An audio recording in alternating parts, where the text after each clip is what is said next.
All right, guys, we're back again. Have a very special guest. I'm hype as hell for this fight coming. It's night one of a huge fight weekend here in Philly. I have the main event. I have Zereaux Hill, 15-1, 10 knockouts, lightweight prospect. Zero, thank you so much for joining tonight, man. Hey, thank you for having me. Thank you for having me. Of course. So my first question I have for you is, why don't you let the viewers know, where are you from? New Orleans, Louisiana, born and raised, and that's where I'm gonna die. NOLA. All right. Love it. What age did you start boxing at? What you said? What age did you start boxing at? I started at about 20 years old. 20, okay. Yeah, I started late bloomer. I like it. I like it. No, that's actually like a lot of the Philly guys here too. Like a lot of them started fighting around like, kind of like 14, but like a lot of them started fighting around the age of like 18, 20, 22 and all, when they started making their pro debuts and stuff and all. Yeah. Yeah. All right, cool. So I also love to ask this question too, because I'm very fascinated to hear about the amateur backgrounds and stuff. So if you could tell everybody what your amateur record was, some of your achievements, and then a third parter, when did you know you were ready to go pro at? All right. I don't know the exact number of my amateur fights. If you got me, if you look me up on BoxRec, it has me listed as I think 10-4. Okay. Do the nationals and things like that. But altogether, I think I fought between 60 and 70 fights. I won the ringside national championship. I made it to number four in America in the amateur rankings. I made it to the finals in Salt Lake Nationals. I ended up losing to Delante. It was a close fight, but they ended up pulling it out. And I lost to Charlie Sheehy. And I think both of those guys are still on the USA boxing team, if I'm not mistaken. But I learned that I was ready to go pro after that. You know what I'm saying? After that, my style, like the three rounds of action-packed fighting was good, but it wasn't that they didn't really have time to do any setups or even much into jab work, and let alone anything else, because it's all about punches. And then it's a lot of factors that goes into that sports. I mean, into that area of boxing. So it was about that time. I did it. I went solo dolo through the whole amateur experience. You know what I'm saying? Just me and my coach told me, and made a scene and made it to number 4 in America. So I'm proud of that, and I won belts on the way. So yeah, it was time for me to take my time. That's a South Beach. You won't call it that, Jeremy. Oh, all right, awesome. Yeah, no, that is really cool that you had 60, 70 bouts, amateur, then you had a few achievements and all too. Yeah, no, that is awesome. Now, do you still have the same coach that you had in amateurs that is with you now? The same team and all? Sir. Oh, wow. Awesome. Okay, great. So another question that I love asking to show that boxers are human. So you made your pro debut April 21st, 2018 in Mississippi. You fought Marquand Greer, first round knockout. But I want to get into Zero's head a little bit prior to the fight. Were you nervous at all, or was it everyday business for you? My very first fight? Yes. Yeah. What were your nerves like? Were you nervous, or was everyday business? No, my first fight, I was anxious. I wasn't nervous. I was excited. You know what I'm saying? Because it was actually happening. You know what I'm saying? I think through all the fights in the amateurs and the major tournaments and things like that, it went from the nerve feeling to being more excited. Like I finally get to showcase what I put myself through beforehand. You know what I'm saying? And I wanted to see my very first fight, and I know it may sound crazy, but I wanted to see what it felt like to get jabbed with no headgear and small gloves. So I let him jab me twice just to see what it was like. So once I seen it, once I let him get gloves off, he only come with 2 jabs for the fight. You know what I'm saying? So once I let him get it 2 jabs, I couldn't do nothing but smile like, oh, I love this. Like this what I like. Like this, yeah. It was like, yeah. So yeah, even to this day, I don't necessarily get nervous. You know what I'm saying? When you backstage before you do your walkout, like right before I do my walkout, I have, you know, a slight, you gotta take that deep breath, like it's here. You know what I'm saying? It's here. But once I do that and talk to God and, you know, say what, you know, have my conversation with God, it's gone. So it's more anxious of like, it's time to put in work. Like this what all this was for. I'm excited. I get to punch this man in his face. You know what I'm saying? And then it's time to go. Yes, no, that was a great answer, and that's like the answer that I love to hear. You know, you want to get hit, and then also you're using smaller gloves than what you were using in amateurs, and then you also want to see if you could bang at this level, and obviously you did because it was a first round knockout. But that was incredible strategy and an awesome answer too, because you know I usually get like a lot of the Philly guys, and they're always like, "Man, I was so nervous as hell, even through the ring walk." And then after I got that jab hit on me, then I felt fine and cool, calm, and relaxed. Right. Yeah. So I do like to answer this one as well too. I usually prep with like a lot of like questions that I love to hear boxers answers from. So you know, Floyd Money Mayweather is probably the best of all time and stuff. And you know, boxing's different than MMA because you know that O is very protective on a boxer's record, where like in like the UFC you'll always get fights and stuff, where like losing an O could kind of like, you know, ruin your rep a little bit, but you Right. could always build your resume back up and all too. Right. So you started out like a house on fire after your pro debut. You won 13 straight.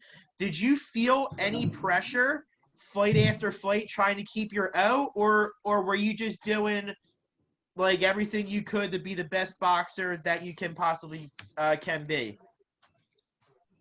Yeah, nah, I wasn't never scared I don't worry about O's and none of that. You know what I'm saying? I mean, it's good to say, and it's Yes. good to have. It's good for sure. You know what I'm saying? Good for people, but not.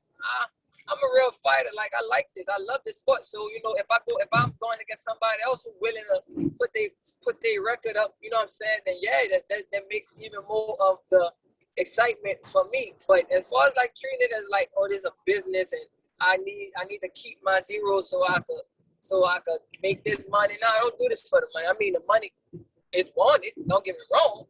The money is wanted, but I don't believe that I don't believe that a zero or a one on my record defines me as a fighter, because every great in this sport, had at least one. Ali had an L. Tyson had an L. Ray Leonard had, you know what I'm saying, all agree. So what Floyd did, a blueprint to be saying, you know what I'm saying, of a fighter, it kind of diminished the mentality that a lot of fighters have of it in the name of the game, because it's not fighter fighting the best of the best, you know what I'm saying, because they want to keep that, or they waiting for the perfect timing for money, you know what I'm saying. Now I'm not worried about none of that. If you gonna fight me, you know what I'm saying, if you gonna fight me, fight, and you work it, then let's do it. Like, yeah, because I like to test myself. I like to test myself and prove to myself that, you know, I am better than that dude. You heard me? So yeah. I love it. Awesome answer, man. And plus, mad props to you. So obviously you came off a very tough decision against our Philly boy, Stevie Ortiz, last March. But I love the way you handled yourself. You know, a lot of fighters would probably, you know, wait a few months, try to recover and stuff. But you went right back out there and you got a fight in May, and then you handled business in there with a fourth round knockout. I love the way you handled that, where you just wanted to stay busy and active, and you act like that lost it about you. But I did want to ask, like, what were your overall thoughts fighting a guy like Stevie Ortiz that is up and coming? Um, going into the fight, I was excited. I think I did have a bit of nerves, being that, you know, it's a showbox fight. You know what I'm saying? And I felt like that was my break into the business, the real break into the business. But fighting Stevie, especially after watching whatever little bit of film that they had on him, I didn't expect him to come out and do what he did. But once I gathered myself and realized, like, that, all right, you it's not looking good for you. You're not really in your area. You know what I'm saying? It's time to get right.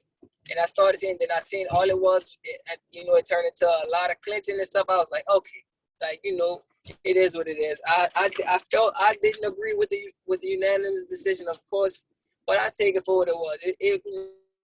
I can't do nothing but fault myself for not fighting my true fight. You know what I'm saying? I kind of let other stuff in the ring and get to me instead of sticking to my game plan.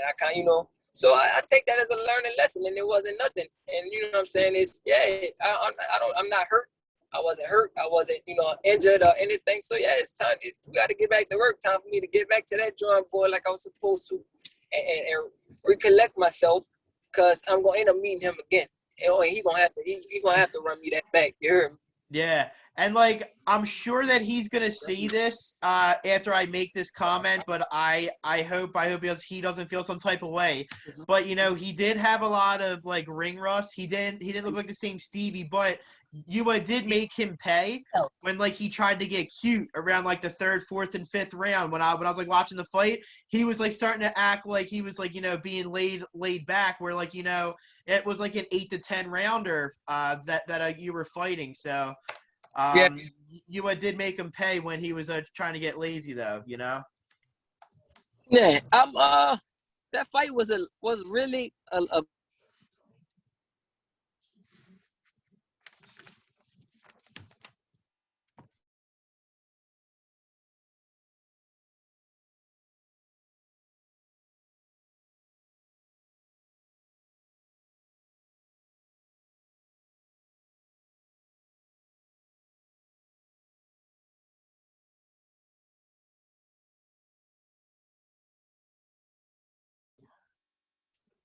All right, I think we lost Zero. I'll probably pause this, and then we'll probably get started for the second half of the interview, where we'll talk about Nahir Albright and all. I think we lost him. Let me just do a double check.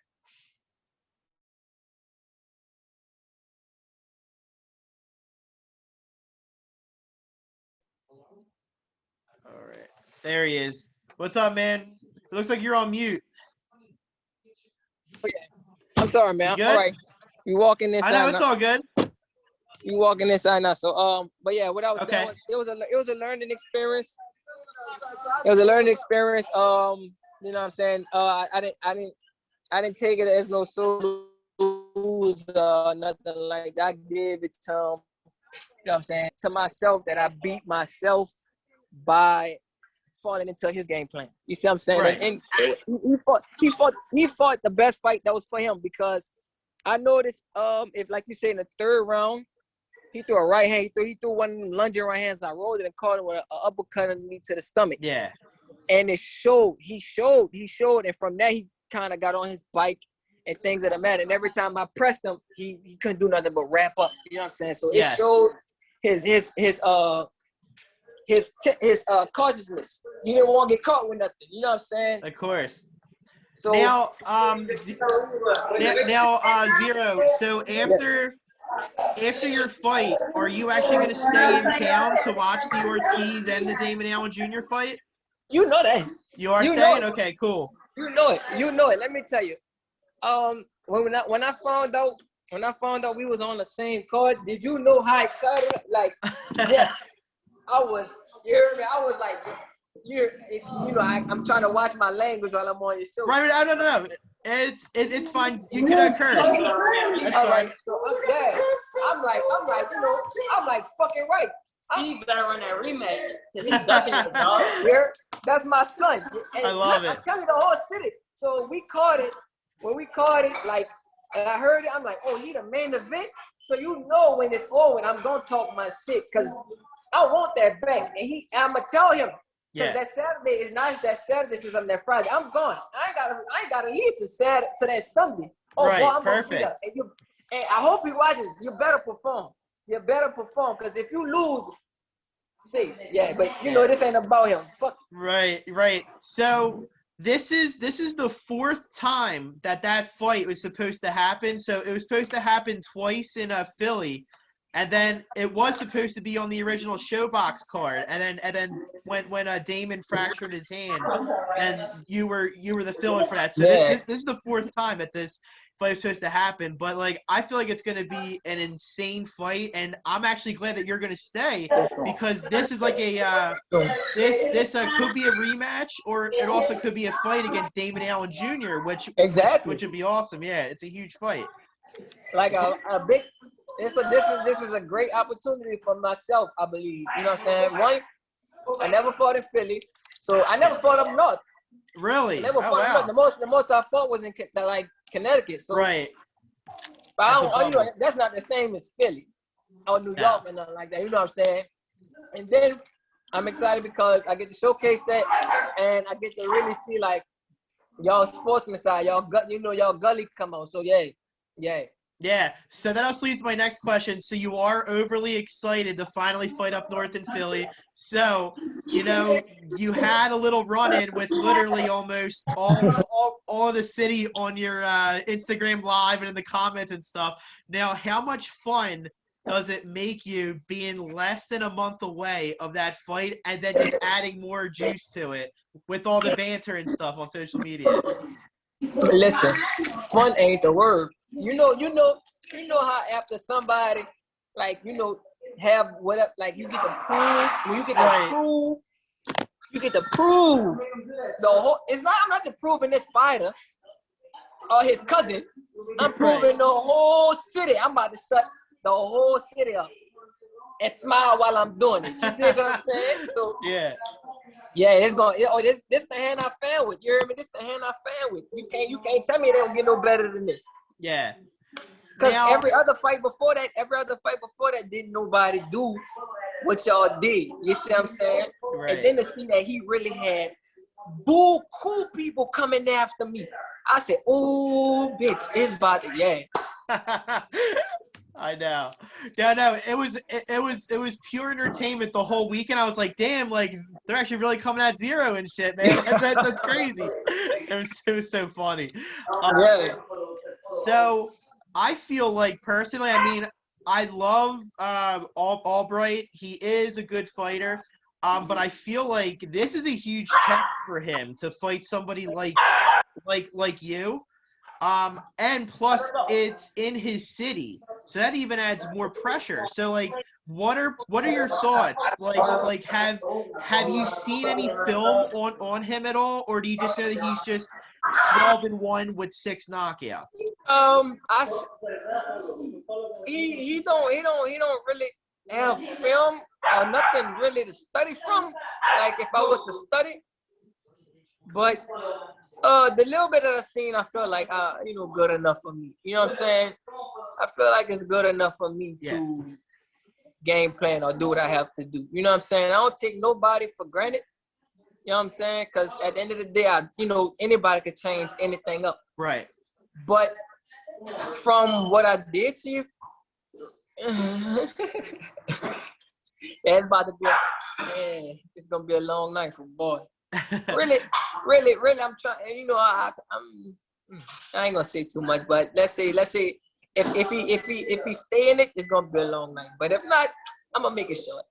All right. Yeah, I mean, I've been at like his so I wasn't at his last fight in Mexico, but I was at his last 3, and his power is coming like strong now. But I'm actually excited to see him get tested with somebody like you. You know, you have 16 pro fights, and you're also a power puncher too, so you don't have those 10 knockouts for nothing. So so it is a huge test for him. I feel like it's a very, very big test. So I do have to get a prediction from you. So what is your prediction for the fight? Like, do you see it going a distance, or do you have a certain round that you think that it is going to end?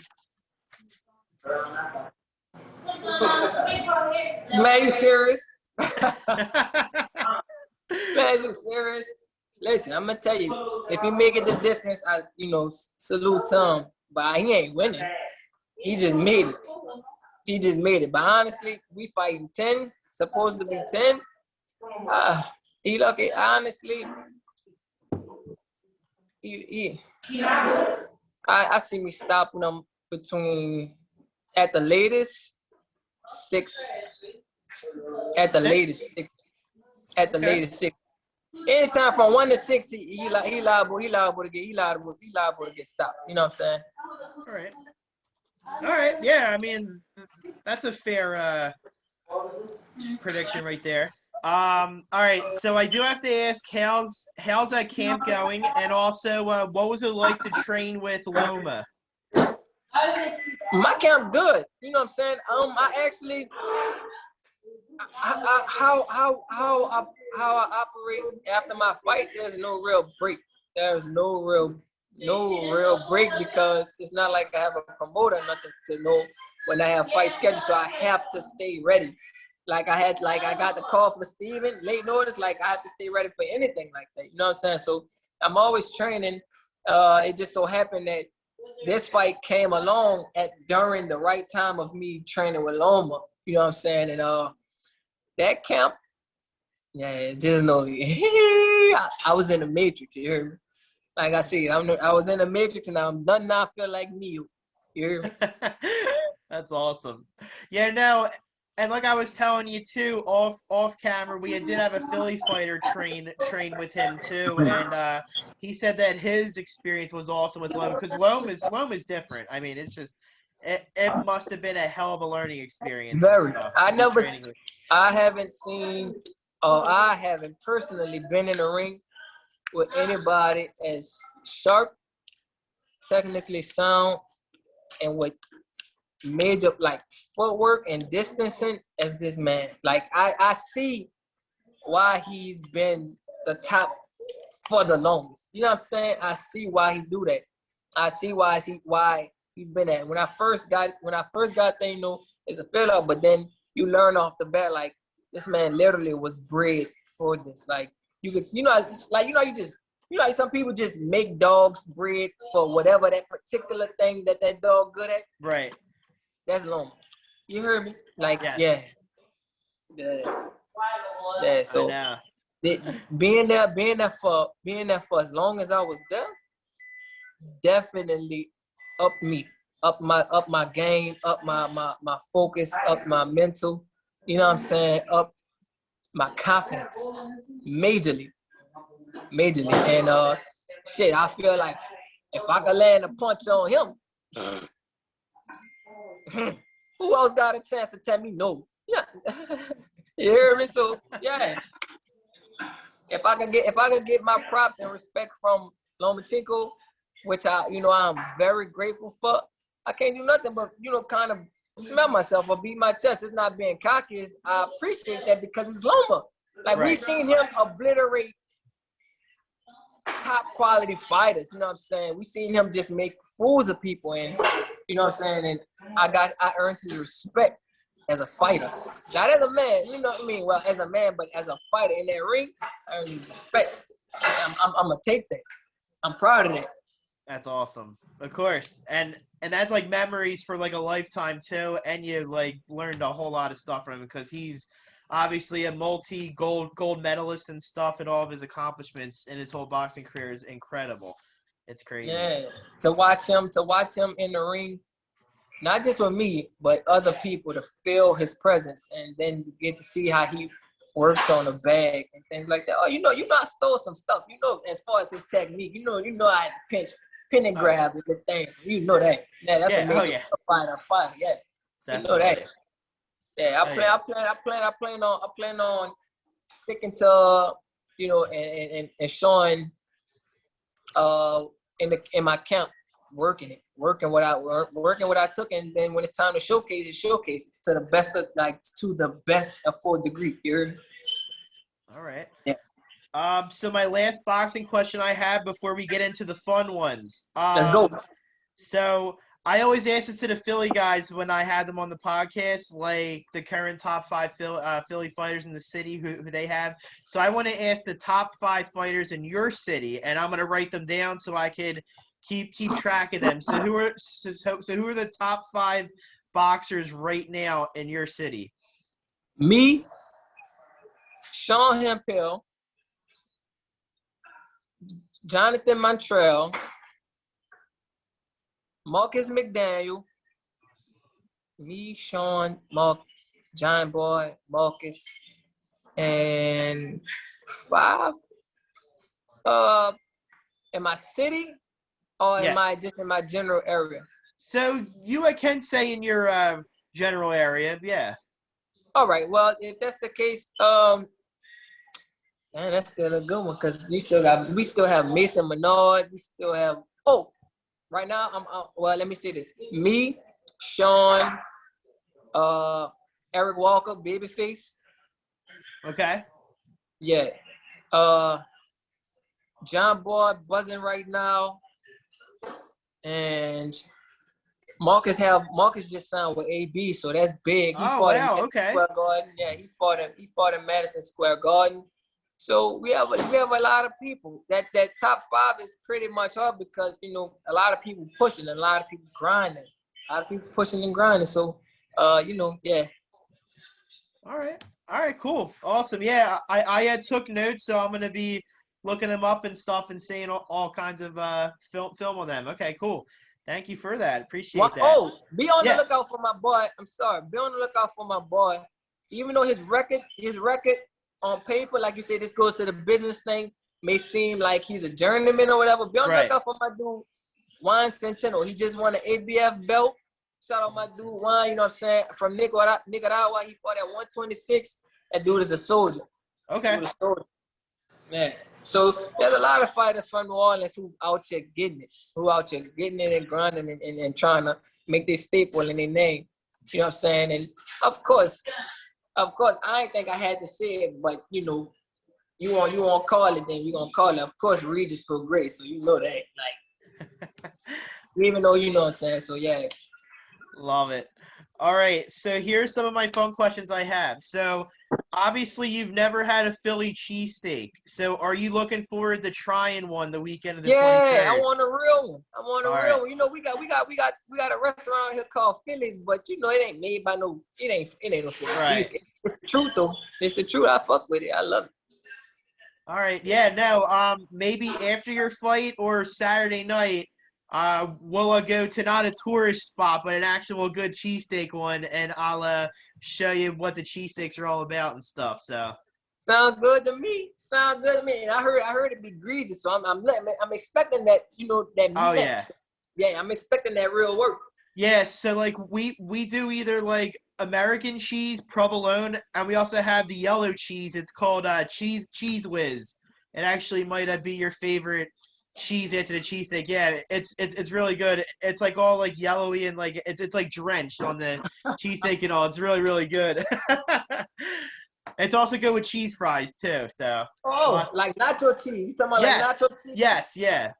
Oh yeah, it's like good. I ain't gonna lie. Yeah, it's like nacho cheese, but it's like much richer though. Oh, what? Yeah.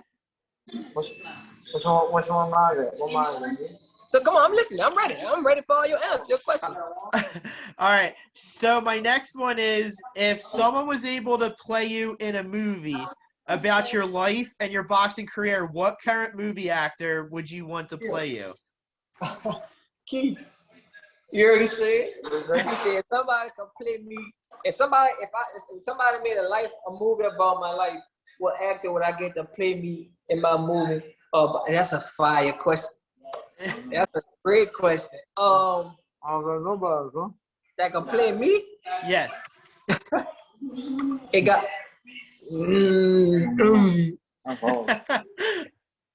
I don't know who coming to mind right now. Who good like that? I want to say Keanu Reeves because that's my dude. I want to say Keanu, but I don't know. Hopefully I can get that point. You heard me? Hopefully I can Keanu Reeves, okay. I like If it. not Keanu, hopefully I could get my own part. You hear me? Yeah, yeah, that'd be awesome. That'd be funny. All right. So I also have so obviously boxing's had awesome movies over the years. But what's your favorite boxing movie of all time? Where like if you see it on TV, you stop what you're doing to watch it. Rocky Four. Rocky Four. Okay, I like that. All Him right. versus Drago. I Yes, love that movie for some reason. I love it. Awesome. Okay. I love that movie for some reason. I like that movie. I like Rocky Four, my favorite first one. Then Bleed for This. Mhm. I like Bleed for This. That was a good Yeah. movie by Benny Pazienza. Yes. I don't really like Southpaw. Yeah, no, it was like too dark. Like they just made him seem like he was like yeah, it was just too much drama. I don't For really me, like that movie. Southpaw. I don't.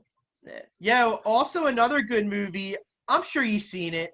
It was called Undisputed with Wesley Snipes and What? And Ving Rhames? Yes, Yeah, indeed. that was a good movie. That's the move. Oh, I didn't That even know was- they had a part two. You know they had a part two? I heard, but I never seen it. Is it a good? Is it What? good? The second one? Yeah, my sister bucking. She's saying Michael J. White did his thing. Yeah, no, I didn't see the second one, but the first one was absolutely incredible though. It was awesome. It was so good. Man, he beat Ving Rhames and then went back making his little boat in the bottle. Yeah. Yes, indeed. I watched Hurricane the other day, actually. I watched Hurricane Call the other day, but That's also a as good far as- one. yeah, you know. But yeah, I think hands up, my favorite is Rocky Four. Rocky Four was great. Also the soundtrack. So like even when I'm in the gym, I actually put that soundtrack on. It's just fire. It is. Find out you be running this stoppage and ball of paper up off the mirror. Just That's it. Yeah. you hear me? Yeah. And I like the Facts. one with Clubber Lane. I'm not gonna lie, I like the one with Mr. T. The third one. Okay. I Yeah. got you. Third one Yeah. too. So Yeah. I know Rocky is terrible boxing acting, Right. but I just love the movie. Oh, it was awesome. Love Yeah. it. I even like Creed. I thought that Michael B. Jordan did a really good job. Yeah, I did. Like the storyline and everything. Excuse me, the storyline and everything was good. Let me tell you, the hardest part about being a boxer and watching boxing movies is when you're a real boxer, you see the terrible mess ups. Like, you know what I'm saying? Michael B. did the fight scene in the gym when he did he lost his phone. He did a shoulder roll, right? He shoulder roll. I think he was fighting a southpaw guy or orthodox guy, one of them. He did the shoulder roll and came back to do it through a hook. He got hit and fell, going like that hook came this side, but he fell this way. I was like, bro, come on, man. Come on, man. You gotta dedicate yourself to the sport. You can't. Yeah. Yeah. Actually, I had Gabe Rosado on last year, and he was in the movie, and he fought him in the first one. So I actually asked him. I was like, Gabe, you need to answer this for me. I was like, how hard was it for you to not land a clean jab, or did you hit one on him by accident? He said no. They had practiced so much that Michael B. Jordan knew exactly how to like duck the punches and stuff and how to play it up. But he said that he didn't hit him with any shots, and I was really impressed that he didn't accidentally hit him with it. I did a movie with Cuba Gun Bayou Caviar. Oh really? Yeah, and that we did the sparring scene when we were shooting. Cuba hopped in the ring to try. Cuba hopped in the ring to do his sparring scene, and he got caught with a jab so fast. Dude didn't know how to hold, but man, he got caught with a jab. Cuba threw his head, get to the ground, and screamed, "Cut! Fuck that shit! It's over." I was like, "Yeah, actors not built for this sport." Like real talk. That's funny. Oh my god. So my last questions I have for you is some Philly terms. So I want to get you geared up for some slang in Philly. All right. All right. So I'm gonna give you a saying and stuff, and I'm gonna have you try to figure it out. So what happens So what happens if somebody says, I gotta go tap Mac? I gotta go tap Mac. Yeah. You gotta piss. Nah, what way off? So here we call the ATM the Mac machine. So like people around here say that they gotta tap Mac, meaning that they gotta take money out of the ATM. Y'all got a slang for getting money out the ATM? Yeah. Yeah, I got to tap Mac. Oh, what? Tap Mac. If you didn't tell me that, I'd have been like, who the fuck is Mac? Who the hell's Mac? Yeah, Mac. What you mean? I'd have been like, wait, what you mean tap Mac? What you trying to tell me? Like, you know what I'm saying? How you rocking? All right. I'm sure you know this because it's become like a worldwide slang and stuff. But what is like John used for? Oh yeah, I hear like I mean for a female, like one of your little works. Like basically John's used for anything. Yeah, females. It could be I gotta go to the John meaning they're a job. Yeah, so like John's like used for anything. It's just one of those nouns that are like thrown on everything. Oh, for real? Yeah. Yeah. All right. Yeah, I know what you're saying. We got something like that, but we don't say John. Now. Yeah, we don't say John now. Yeah. Gotcha. So my last one is, how do you think we say water?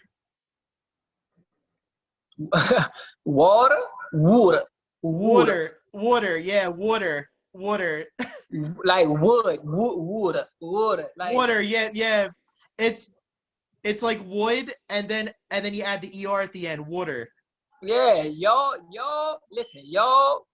Baltimore and New York got the funniest accents ever to me. Y'all do that. Done. Yeah. I didn't even know I had an accent until I left Philly, and they were like, where the hell are you from? I'm like, Philly? And they're like, well, you have a crazy accent. That's what I be saying. That's what I be saying when people telling me about my New Orleans accent. I be like, I don't know what y'all talking about. Y'all be calling me country. I don't sound country at all. At all. And Actually, to me, I think be pretty well to me. Right. Maybe I don't know. So NOLA is definitely on my bucket list, but I forgot to add this one in, but it just like popped into my head when you were talking about the accents. So what is one food that I have to try when I'm in NOLA? Like what's like your signature food there? You know that. You know that. I mean, right now, being that it's the summer, I'm not gonna tell you go eat no gumbo because it's too hot for that. But a po' boy. If it ain't gumbo, you gotta eat a shrimp po' boy, roast beef po' boy. Any po' boy you like, it hot sausage, shrimp, roast beef, whatever you could, whatever po' boy you want, you got po' boy. All right. Yeah, I mean, I'm praying that I make it out there one of these days because I definitely want to check out, the street and stuff, Bourbon, and then I also want to go, see it like all like all the sports stuff. So like a Pelicans game, a Saints game, and stuff. So I definitely want to check that stuff out. Oh yeah, when the Saints playing, the city live. For real. Saints playing, the city's live. Yeah. Imagine. And you try and get out here. Like, we got Mardi Gras and all that. We got a lot of stuff for you to do out here. You got to make that time. Oh, yeah, definitely. I got it. Well, Zereaux, listen, thank you so much. It was really nice meeting you. I'm definitely going to bring a photo. So, like, whenever I have a guest, I find a photo, and then I'm going to have you sign one from the last fight against Ortiz. Yeah, all right. I got a nice picture for you to sign. So I'm going to bring it on fight night, and then also we'll grab some cheesesteaks too, all right? That's a bet. I'm holding you to that, man. All right, man. Cool. Thank you again. I appreciate it. Thank y'all. July Alrighty. 23rd, I'll be there. I'm telling you. Yeah. And for those viewing, buy it on whatever stream they have it on, or just go to the damn fight. It is going to be electric on Friday night, July 23rd. So you're really not going to be disappointed. I'm ready to piss y'all off. I'm just saying. Yeah. Well, you're going to have the whole city against you, but they may be loving you after the fight. So we'll see what happens. Like in the words of Meek, man, I used to pray for times like this. You hear me? Of course. All right. Well, thank you so much, and enjoy the rest of your night. Thank you. Same, man. I'm about to eat this. I'm about to eat this macaroni and stuff, and then I'm going to hit the sheets after I take a shower. Gotta wash my nuts. I feel you. All right, man. I'll see you. Thank you. I appreciate it, my nigga. All right.